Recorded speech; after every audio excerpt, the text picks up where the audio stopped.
Carson City is a worker placement style board game where players take turns placing cowboys and taking the appropriate actions to accumulate victory points. If you're looking to make a fortune, maybe you'll find gold in the mountains or customers for your business, but don't come here looking for trouble or you'll be filling a spot in our cemetery. Your workers are represented by small wooden game pieces, the cowboys. The land parcels that you own and can develop your buildings on match the color of your cowboys. Lastly, one of your tokens will be used to determine your turn order for the round, and the other will track your victory points for the game. The church, no dueling in and around this building. The saloon's a good source of income. The ranch needs some open space. The bank needs houses and mines. Hotel, better than just a house, means more people. Mine next to the mountain, the river, there's gold in them there hills. The drugstore needs ranches and houses, and lastly the prison is where you always find some gun hands to help you out in a duel. A big pile of money is in the bank for the income off your properties.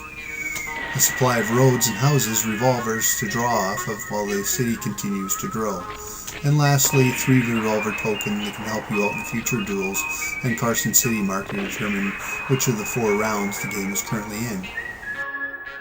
The actions that can be taken on the top of the board are $4 income, 3 guns for hire, build 3 roads, build a single road, pay for your land title, several purchased building spots, income for property owned by guns for hire, gambling, income on all your properties, and lastly, victory points for properties owned, guns, hands, buildings owned, and just a way of trading money straight across. For Carson City, there are 2 sides to the board. One has a river and one does not. The river is recommended for the 2-player games. It keeps things more interactive between the 2 players. For the placement of the components and how the game is started, you use 2 dice, a white dice and a dark dice. These will let you know where the city center is located and the mountains as you set up the game. No 2 games will ever be the same. Another aspect that keeps the game changing is the roles you decide to choose from round to round. The sheriff can't be dueled with. The banker allows you to bring lots of money into the next round. And the grocer will double the income of one of your properties. The Chinese worker gains you 2 roads, and the buildings that you purchase are going to be half price. The settler gives you a free parcel of land. The captain allows you to purchase extra cowboys for the round from the general supply.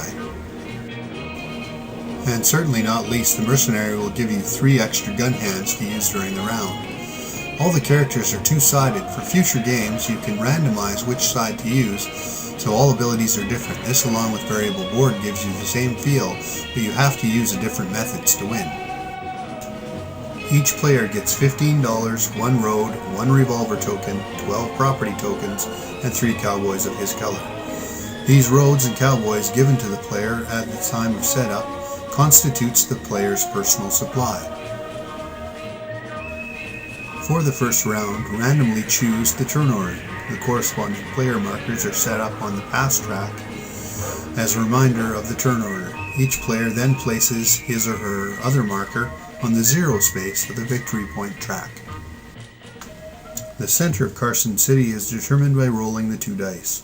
At the intersection of the columns designated by the white dice and the rows designated by the black dice, the start tile is placed on the parcel and 4 roads are placed alongside the house, 1 on each side. The new city roads will be built starting from these of 4 starting roads. The next thing to do is place the mountains. 6 mountains are placed using the river board. They are placed randomly on the board using the same placement method used in the previous step. If the selected parcel is already occupied, roll the dice again, or if it falls upon the river. Every player receives 2 property tiles. In reverse order, each player chooses a parcel and places one of his property tiles on it. Next, in turn order, this time each player chooses a second parcel and places a property tile on it. Any parcel may be chosen, including a parcel with mountains or Carson City Center. Carson City takes place over 4 game rounds. Each game round is consisted of 4 phases. Phase 1 allows each player to choose a character. In Phase 2, each player will plan the actions they wish to perform. Players' actions are resolved during Phase 3. Phase 4 marks the end of the round and allows to prepare the game for the next round. Okay, Phase 1. I choose the Settler as my character.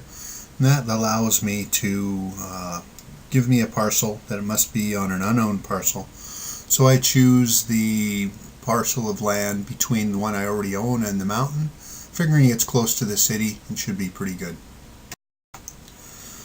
My opponent decides to take as his character the Chinese worker. This gives him 2 roads to use in the future and also allows him to purchase buildings at half price. Because the Chinese worker is a 4 and I'm a 5, our turn order now changes for placing of our actions. Now going back and forth, taking turns, my opponent goes first, placing his cowboy where he likes. I place my cowboy where I like, and we alternate back and forth. This is the final look at the board. A lot of us are going for buildings. I got a little bit of income from properties, and we got a couple cowboys out there looking to bring up some more land. Now continuing on with Phase 3, after we've purchased our lands, we move into building purchases. I've placed a bank down next to downtown and a drugstore by the stream. My opponent has placed a mine out by the mountains and the river to give him some good income there. Now moving into Phase 4, having paid for our properties and paid for our buildings, we then get income off of our buildings. As we can see, looking at me, the brown, that I've made $9. But my opponent has only made an extra $1. But as you notice, he's got an extra revolver because he purchased a mine. As we get ready for round 2, we move the round marker 1 place to the left, eliminating the $2 for 1 victory point option, and restock the buildings. It looks like we have a bunch of ranches out there, a mine, a church, and it looks like a saloon that will be available on round number 2.